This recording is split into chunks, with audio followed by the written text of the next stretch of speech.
Good morning students. हम पिछली कक्षा में राष्ट्रीय जन कांग्रेस पढ़ रहे थे आपके चीन के संविधान में। आपका बीए सेकेंड ईयर में थर्ड यूनिट का लास्ट टॉपिक चल रहा है चीन का संविधान, जिसमें हमने राष्ट्रीय जन कांग्रेस के कार्य और शक्तियां लास्ट क्लास में पढ़ी थी। और लास्ट क्लास में हमने राष्ट्रीय जन कांग्रेस की शक्ति के बारे में पढ़ा था कि राष्ट्रीय जन कांग्रेस को अत्यंत व्यापक शक्तियां प्राप्त हैं, जिस कारण से चीन में जो है हम देखते हैं इसे केंद्रीय स्थान प्राप्त है और चीन में राष्ट्रीय जन कांग्रेस सर्वोच्च संस्था के रूप में कार्य कर रही है। तो हम अगली शक्ति देखते हैं। हमने दो शक्तियां पढ़ ली थी। अगली शक्ति है निर्वाचन संबंधी शक्ति एवं कार्य। तो देखिए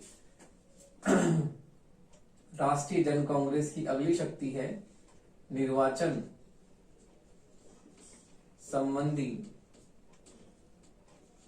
निर्वाचन संबंधी शक्ति एवं कार्य।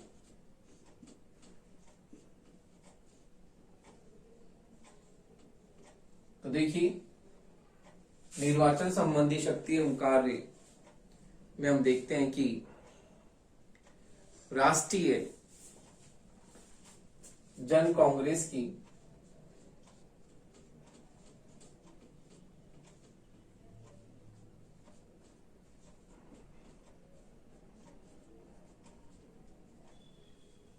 निर्वाचन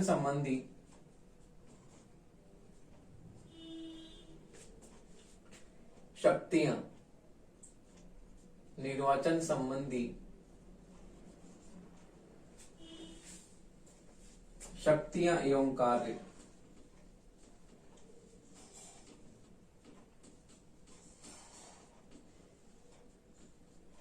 निम्न है।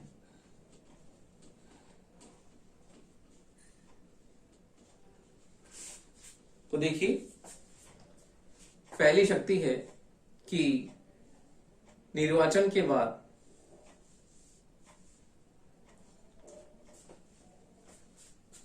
पहली शक्ति है निर्वाचन के बाद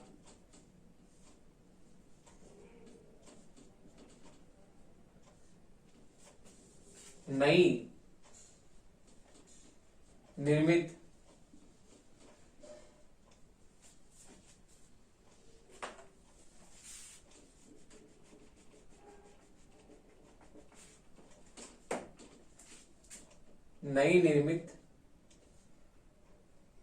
कांग्रेस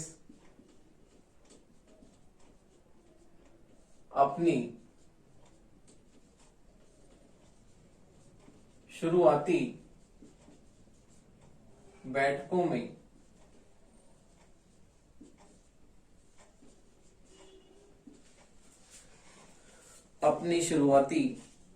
में चीन के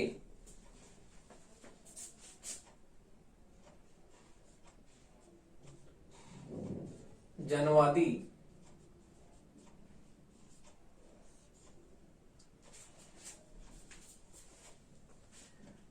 गणराज्य के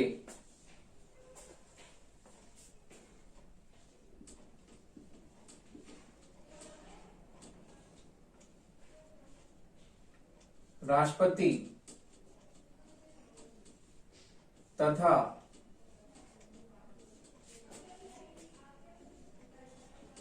उपराष्ट्रपति का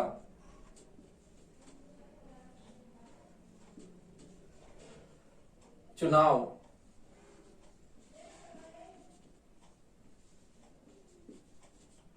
करती है। राष्ट्रपति तथा उपराष्ट्रपति का चुनाव करती है। अगला है कांग्रेस चीन के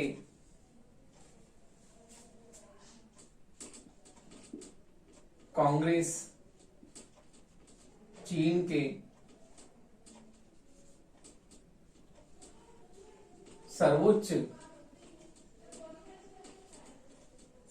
जन न्यायालय के सर्वोच्च जन न्यायालय के अध्यक्ष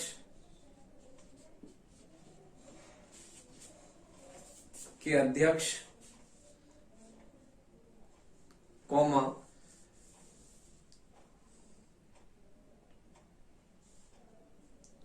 सर्वोच्च जन अभियोग संचालन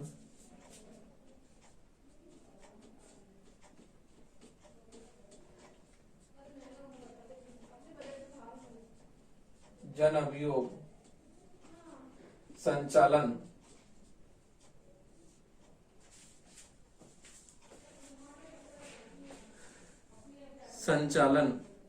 जन अभियोग संचालन संस्थान के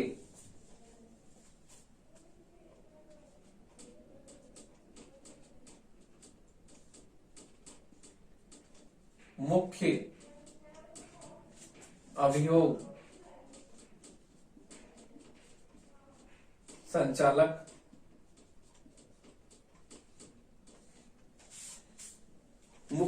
संचालक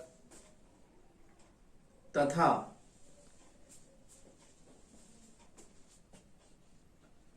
केंद्रीय सैनिक आयोग के अध्यक्ष का भी चुनाव करती है।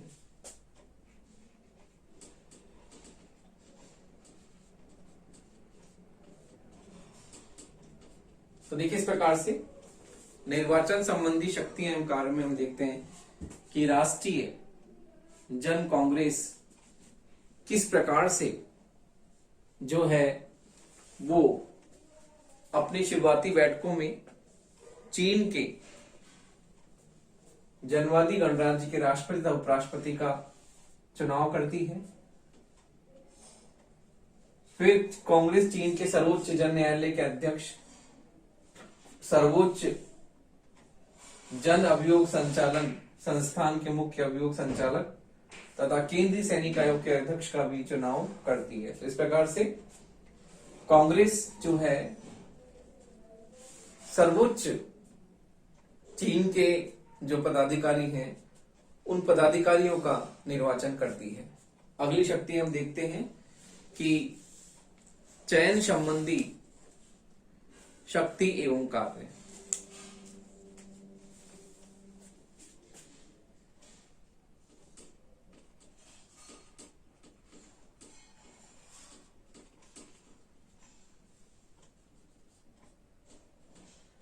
शक्ति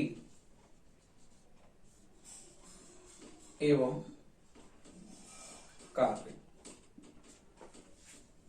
तो देखिए, चयन संबंधी शक्ति एवं कार्य। तो देखिए, कांग्रेस की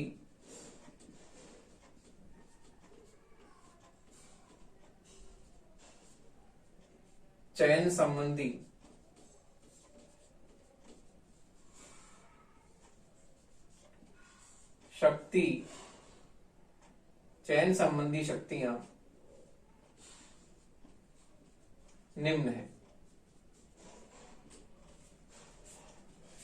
शक्तियां निम्न है। पहला है चीन के राष्ट्रपति की सिफारिश के आधार पर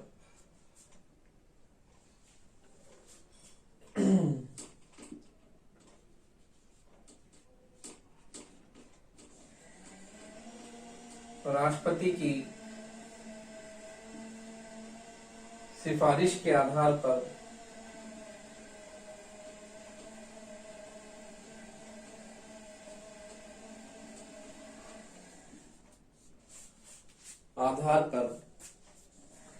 कांग्रेस प्रधानमंत्री के चयन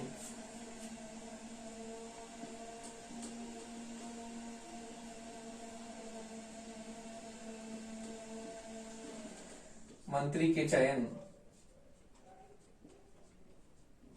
अथवा नियुक्ति के बारे में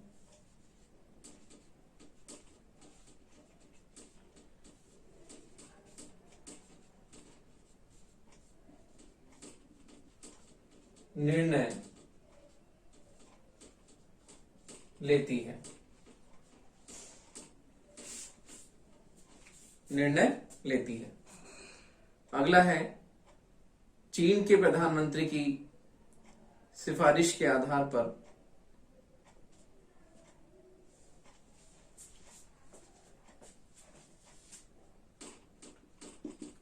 चीन के प्रधानमंत्री की सिफारिश के आधार पर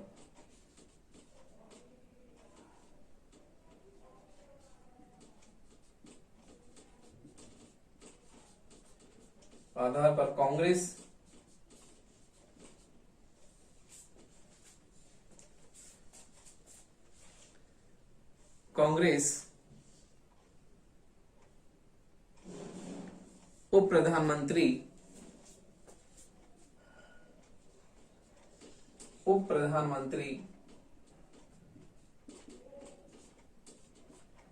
राज्य पार्षदों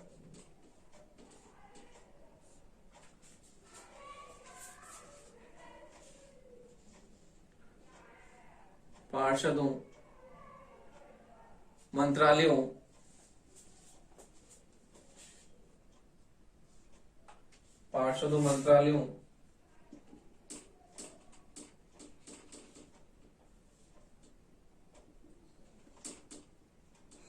तथा आयोगों के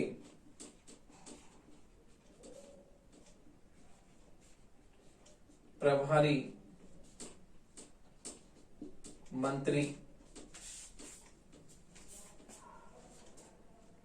मंत्रियों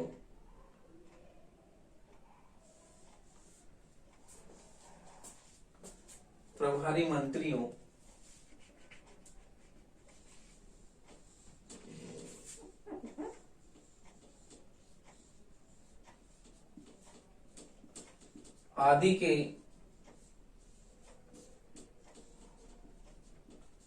चयन अथवा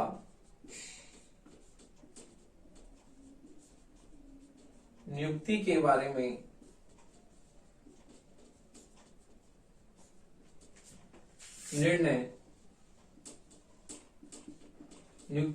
में निर्णय लेती है। तो देखिए, इस प्रकार से हम देखते हैं कि चीन के राष्ट्रीय जनवादी कांग्रेस की चयन संबंधी शक्तियां किस प्रकार है। तो हम देखा चीन के राष्ट्रपति की सिफारिश के आधार पर कांग्रेस प्रधानमंत्री के चयन अथवा नियुक्ति के बारे में निर्णय लेती है।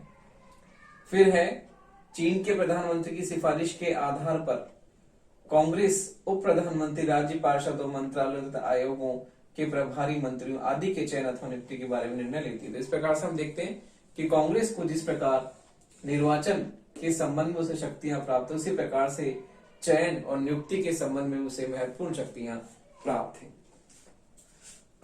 तो देखिए, इस प्रकार हम अगली शक्ति के बारे में देखते हैं कि अगली शक्ति क्या है।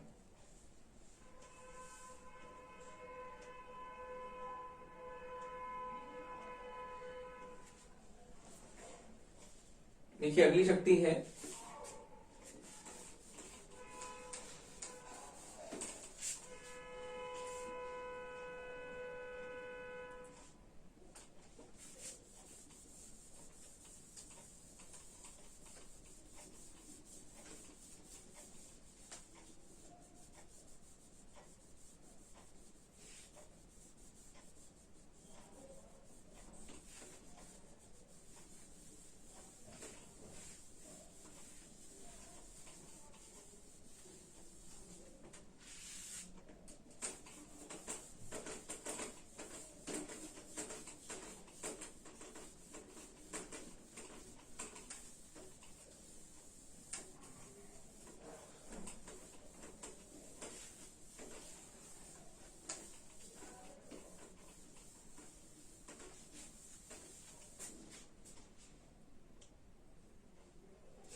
देखिए अगली शक्ति है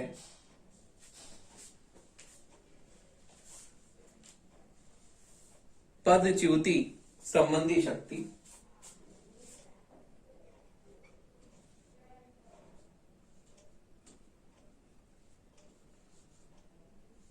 पदच्युति संबंधी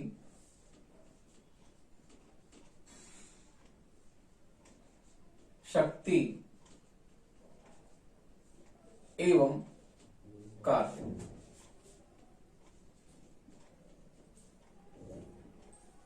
तो देखिए इसमें हम देखते हैं कि कांग्रेस ऐसे सभी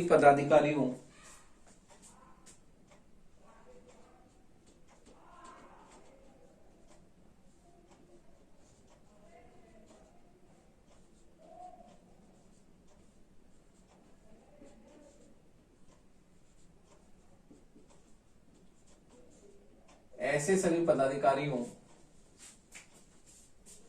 तथा विभिन्न आयोगों तथा विभिन्न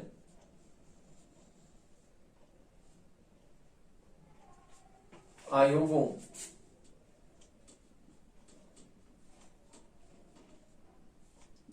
एवं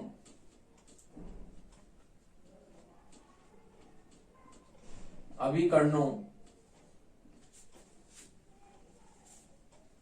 के सदस्यों को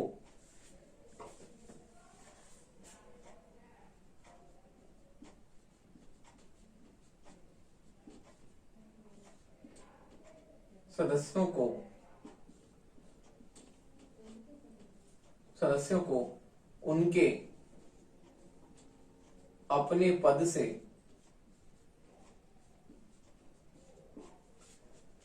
बर्खास्त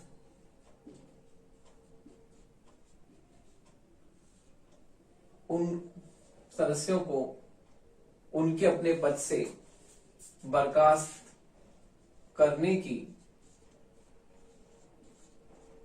शक्ति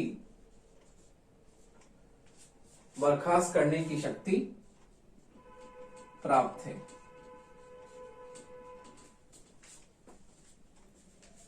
शक्ति प्राप्त है जिन्हें वह चुनती है अथवा नियुक्त करती है।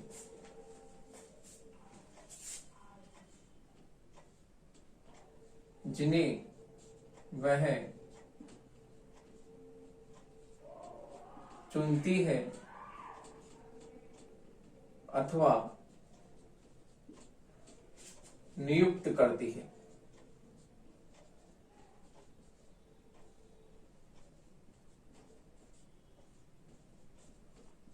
नियुक्त करती है। जैसे चीनी जनवादी गणराज्य का राष्ट्रपति, जैसे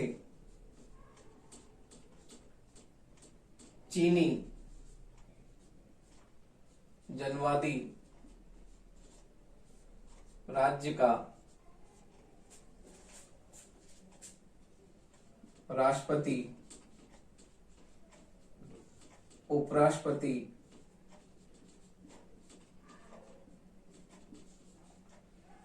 उपराष्ट्रपति, सर्वोच्च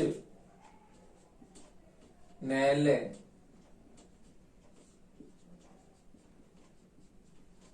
सर्वोच्च न्यायालय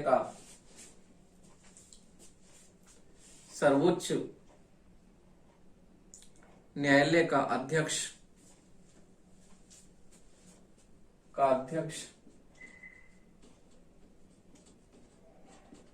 महा न्यायवादी,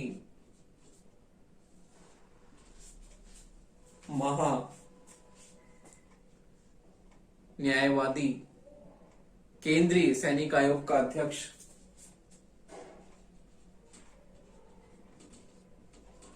केंद्रीय सैनिक आयोग का अध्यक्ष, प्रधानमंत्री,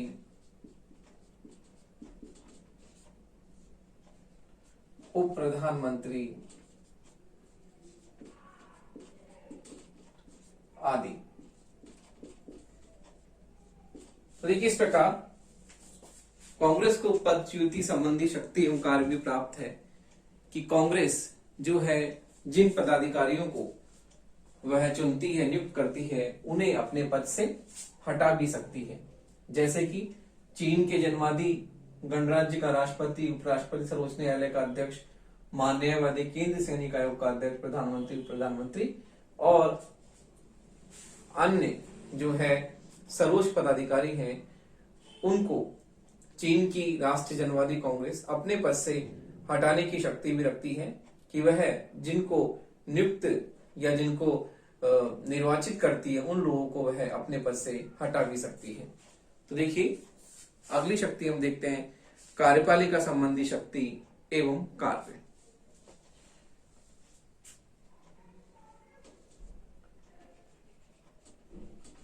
कार्यपालिका संबंधी शक्ति एवं कार्य।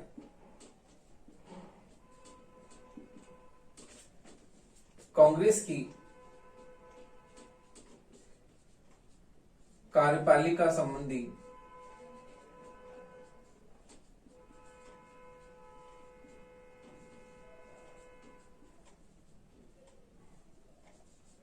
शक्ति, कार्यपालिका संबंधी शक्तियां निम्न है। देखिए कांग्रेस की कार्यपालिका संबंधी शक्तियां इस प्रकार है।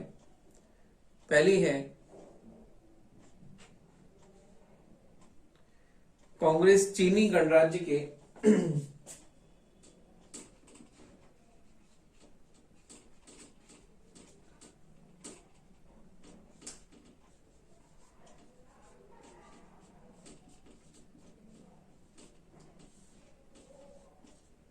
गणराज्य के राष्ट्रपति की सिफारिश पर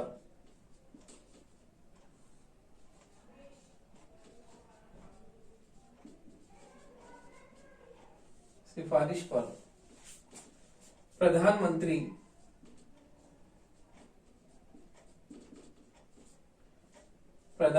को नियुक्त करती है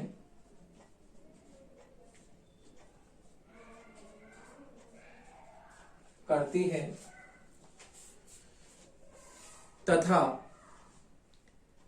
प्रधानमंत्री की सिफारिश पर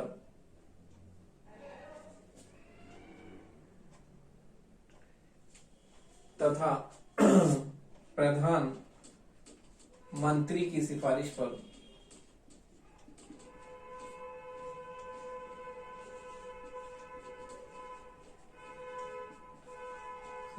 पर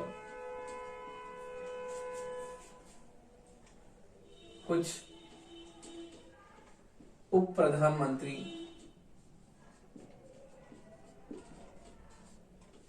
तथा राज्य परिषद के सदस्यों, उप प्रधानमंत्री तथा राज्य परिषद के सदस्यों को नियुक्त करती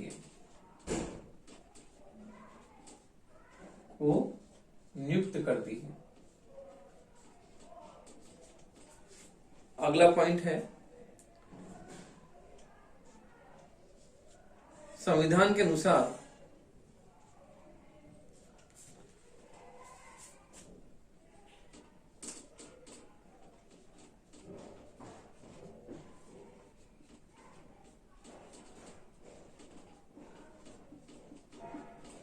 प्रधानमंत्री, उप प्रधानमंत्री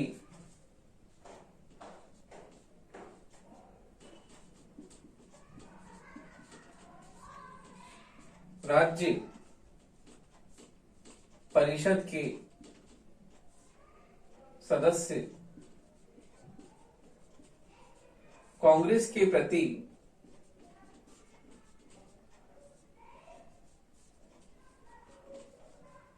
उत्तरदायी होते हैं।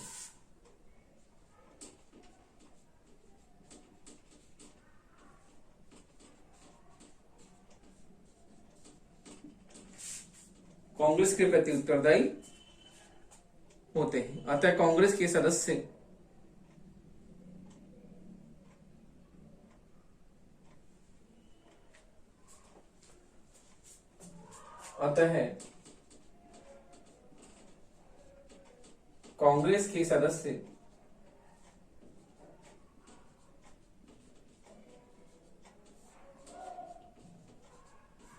राज्य परिषद के सदस्यों से प्रश्न पूछ सकते हैं।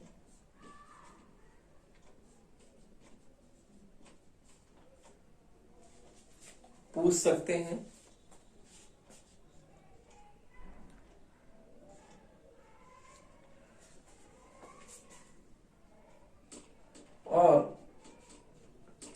राज्य परिषद का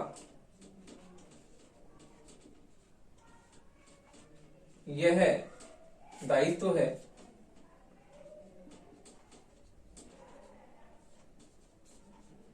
कि वे उन प्रश्नों का सही सही उत्तर दें।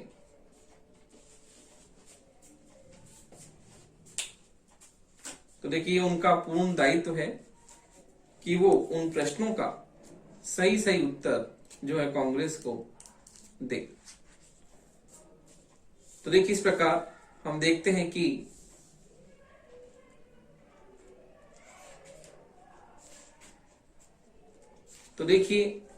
चीन में संसदीय शासन प्रणाली है और हम देखते हैं कि चीन में संसदीय शासन प्रणाली के होने के कारण भी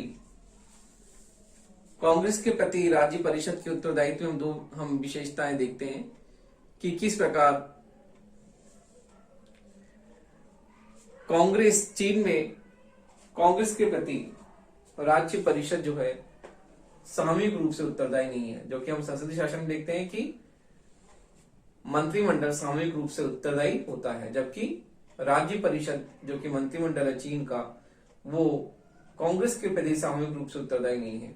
अगला है, जब कांग्रेस का अधिवेशन नहीं हो रहा होता है तो हम देखते हैं कि राज्य परिषद कांग्रेस की स्थायी समिति के प्रति उत्तरदायी होती है। तो ये चीन में दो विशेषताएं हमें देखने को मिलती हैं जो कि संसदीय शासन व्यवस्था से बिल्कुल अलग हमें स्पष्ट होती है। तो देखिए, इस प्रकार चीन में संसदीय शासन व्यवस्था नहीं, फिर भी इसके अलावा भी वहां पर ये दो मुख्य विशेषताएं हैं जो कि चीन की संसदीय व्यवस्था को अन्य संसदीय देशों से अलग करती है। तो देखिए, इस प्रकार हमने देखा कि कार्यपालिका समझ सकते हैं कार्य में कि कांग्रेस चीनी गणराज्य के राष्ट्रपति की सिफारिश पर प्रधानमंत्री को नियुक्त करती है और प्रधानमंत्री की सिफारिश पर कुछ उप प्रधानमंत्री राज्य परिषद के सदस्यों आदि को नियुक्त करती है। उसी प्रकार संविधान के अनुसार प्रधानमंत्री, उप प्रधानमंत्री, राज्य परिषद के सदस्य कांग्रेस के प्रति उत्तरदायी होते हैं। अतः कांग्रेस के सदस्य राज्य परिषद के सदस्यों से प्रश्न पूछ सकते हैं और राज्य परिषद का दायित्व है कि वह उन प्रश्नों का सही सही उत्तर दें। तो देखिए, इस प्रकार से हम देखते हैं कि कांग्रेस जो है वो कार्यपालिका संबंधी शक्तियों से प्रमुख रूप से प्राप्त है और जिस प्रकार हमने देखा कि उसे पद विमुक्ति की शक्ति प्राप्त है, उसी प्रकार से हम देखते हैं कि कार्यपालिका संबंधी महत्वपूर्ण शक्तियां भी इसे प्राप्त है और चीन में राष्ट्रीय जन कांग्रेस जो है उसे कार्यपालिका संबंधी महत्वपूर्ण शक्तियां प्राप्त है।